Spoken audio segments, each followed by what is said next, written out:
France and Canada have denounced as unacceptable the treatment of pro-Palestinian activists who were on board a Gaza-bound aid flotilla intercepted by Israeli naval forces. Israel's ambassadors to the countries were summoned after far-right National Security Minister Itamar Ben-Gvir posted a video showing himself taunting activists, kneeling on the ground with their hands tied behind their backs.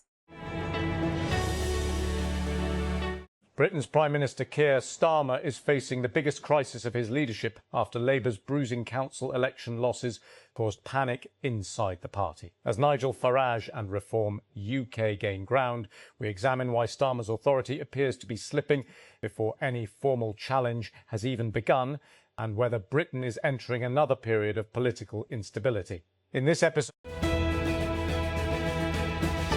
Board of Peace, which was founded by United States President Donald Trump in January to oversee the administration and reconstruction of the Gaza Strip, is facing a crippling cash crunch that threatens to derail its ambitious $70 BN reconstruction plan for the devastated enclave. The US-led board recently reported a critical gap between its financial commitments and actual disbursements, warning of an urgent liquidity crisis, according to the Reuters news agency. On the agenda at this week's Russia-China summit between Presidents Vladimir Putin and Xi Jinping is the long-delayed Power of Siberia 2, POS-2 project, a proposed 2,600 kilometres, 1,616-mile natural gas pipeline that would carry Russian gas from Western Siberia through Mongolia to China. On Wednesday, the two countries said they had reached an understanding about the route and construction of the pipeline, but other details have yet to be negotiated. at least 8 people have been killed in Israeli attacks on southern Lebanon in the latest violation of an ongoing ceasefire agreement, according to Lebanon's state-run national news agency, NNA. Israeli fighter jets struck in the village of Duer on Wednesday, killing 5 people and injuring 2 others, NNA reported. Several homes were flattened in the attack, the agency said. Enterprise software giant Intuit is letting go 17% of its staff, or about 3,000 people, as it seeks to divert resources towards baking in AI into its products, Reuters reported, citing an internal memo sent to employees. The memo by CEO Sasan Goudarzi said the layoffs are meant to reduce complexity by simplifying the company's corporate structure and help it focus on AI efforts, according to Reuters. President Trump's namesake cell phone provider and smartphone maker Trump Mobile is leaking customer data, including mailing addresses and email addresses, according to reports.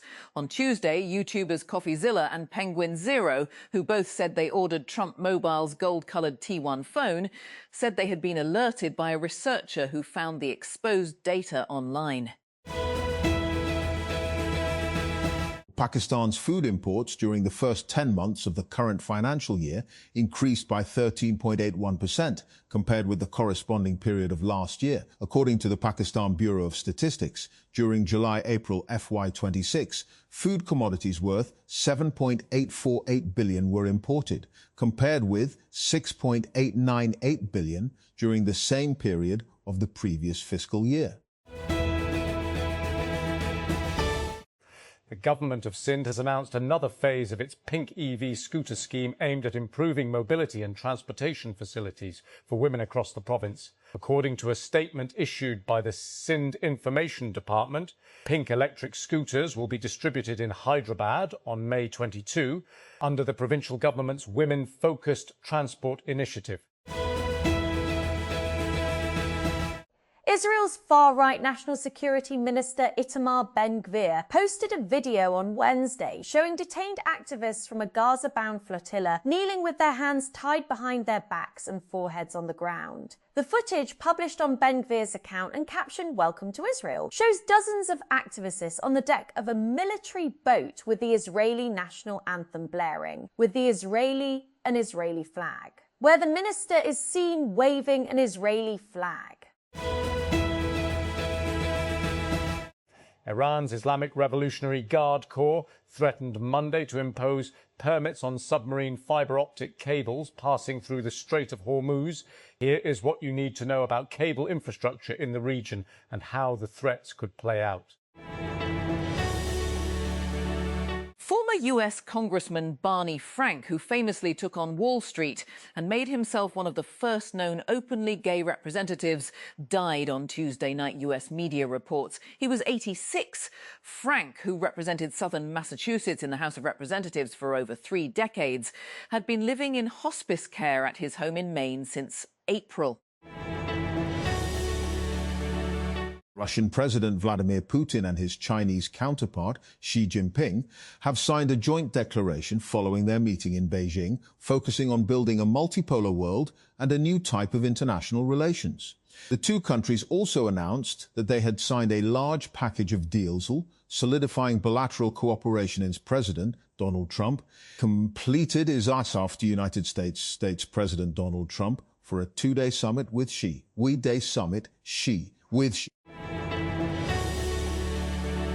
Stability AI, the company behind Stable Diffusion, is releasing a new family of audio models called Stability Audio 3.0. The top model can generate professional-grade music of more than 6 minutes long, the company claimed. The company is releasing 4 new models under the Stable Audio 3.0 name. 459M parameters, small 459M parameters, medium 1.4B parameters, and large 2.7B parameters. The duo of small models is suitable for on-device sound and music generation of up to 2 minutes. Yesterday's big news was Google's plan to blow up its traditional search in favor of an AI-powered experience. But Google isn't the only company planning for the next generation of discoverability. This morning, Bloomberg has news of the Andreessen-backed Exa Labs, which has raised $250 million against a $2.5 billion valuation to go after the same market. And it's part of a wave of startups all chasing AI search, which has quietly become one of the most attractive targets in consumer AI. The Federal Directorate of Education has announced Eid-ul-Azha and summer holidays for educational institutions operating under its ambit in Islamabad. According to an official notification issued on May 20, all institutions working under the Federal Directorate of Education will observe holidays from May 25 to July 31, 2026. Classes will resume on August 3, 2026. Scientists have successfully created a chicken into the world using an artificial egg for the first time, marking a major breakthrough that could help future efforts to revive extinct bird species such as the giant moa. The development was announced by Colossal Biosciences, which said live chicks were grown inside a capsule designed to function like an artificial egg. The capsule featured a glass top, allowing scientists to monitor the chick's development over several weeks. Pakistan Customs has intensified its anti-smuggling campaign nationwide, seizing illegal goods worth $718 billion over the past 2 weeks as part of a coordinated crackdown launched under directives from the federal government and the Federal Board of Revenue, according to the Office of the Chief Collector Customs Enforcement. Islamabad, the seizures were carried out by 9 customs enforcement collectorates across the country. Gadani reported the highest recoveries worth Rs 853 million, followed by Sargodha with Rs 700 million and Quetta with 693 million in confiscated goods. In a tent in southern Gaza, Najia Abulahia mourns not only her husband, but also their failure to make the pilgrimage to Mecca, or Hajj, together before he died a year ago because of war and border closures. Before the Israeli invasion of 2023, at least 3,000 Gazan pilgrims made the Hajj every year. The signing of a ceasefire in October that halted major fighting raised Palestinian hopes for renewed travel, but they have been dashed by continued heavy restrictions on movement. Islamabad. The Supreme Court on Wednesday issued notices to the accused in an honour-killing case involving a young woman from Rawalpindi who was murdered after a jirga rejected her choice of marriage. A three-judge Supreme Court bench headed by Chief Justice of Pakistan Yahya Afridi and comprising Justice Muhammad Shafi Siddiqui and Justice Miangal Hassan Aurangzeb issued notices on an appeal filed by the Punjab Prosecution Department against the Lahore High Court. LHC Rawalpindi bench's order granting bail to members of a jirga, including Zafarullah and Rafiqat Mahmud, on February 9, 2026. Karachi. A sessions court in Karachi handed double 15-year sentences to a cleric on Wednesday after finding him guilty of sexually abusing two of his students at a madrasa in the city's Landi area. Additional district and sessions judge Nasir Noor Khan announced the verdict against Qari Mohammed Anwar, whose sentences will run concurrently in two cases of sexual abuse.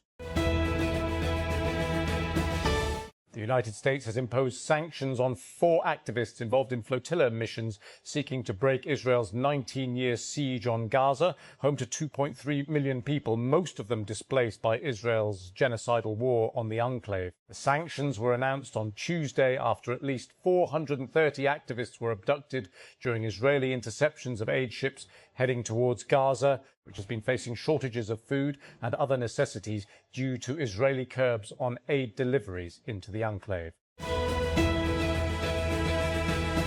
Israeli lawmakers have voted to advance a bill that would dissolve parliament and pave the way for early elections. In a preliminary reading on Wednesday, 110 out of 120 lawmakers voted in favour and none against, while the rest did not cast their votes. The number of suspected Ebola cases in Democratic Republic of the Congo and Uganda has risen to 600, with 139 suspected deaths. The World Health Organization has said the WHO Emergency Committee met in Geneva on Wednesday, where Director General Tedros Adhanom Ghebreyesus confirmed to reporters that the virus remains a public health emergency of international concern, but not a pandemic emergency. New York City hotel operators and unions have reached an 8-year labour deal covering about 25,000 workers, averting a strike over wages, workloads and staffing levels that had threatened to disrupt the city before the FIFA World Cup, said the head of the Hotel Association of New York City, Vijay Dandapani. The association's president and chief executive said on Tuesday that the mood among owners was overall positive after weeks of negotiations, though the industry made significant concessions. North Korea's first sport team to visit the South in 8 years has reached the Asian Women's Champions League final with Naegohyang Women FC's 2-1 win over Suwon FC Women. Naegohyang came from behind to defeat their rivals from the South amid torrential rain in Suwon on Wednesday in a hard-fought semi-final played in a fair spirit without any major flashpoints. GitHub, the popular developer platform owned by Microsoft, confirmed it was hacked and attackers had stolen data from around 3,800 internal code repositories. The code hosting and sharing giant said in a series of posts on X that it has no evidence of impact to customer information stored outside of GitHub's internal repositories, but noted its investigation was ongoing. GitHub said it detected and contained a compromise of an employee device involving a poisoned VS Code extension, referring to a plugin for Visual Studio Code, a popular code editor that developers use for programming.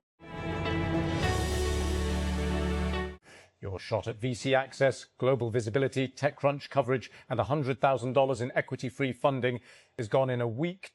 Battlefield 200 applications close May 27. If you're building a breakout startup or know a founder who is, this is the moment to act. NanoCo, the company behind security-focused OpenClaw alternative NanoClaw, has raised an oversubscribed $12 million seed round following a viral launch. Its founders tell TechCrunch the funding was led by Valley Capital Partners and saw participation from Docker Vercel, Monday.com, Slow Ventures and angels like Clem DeLange, CEO of Hugging Face. A bill to provide for the constitution and regulation of the Pakistan Water and Power Development Authority Security Force, titled the WAPDA Security Force Bill 2026, was introduced in the National Assembly on Wednesday. The bill was moved by Federal Minister for Water Resources Mohammed Muin Wattu.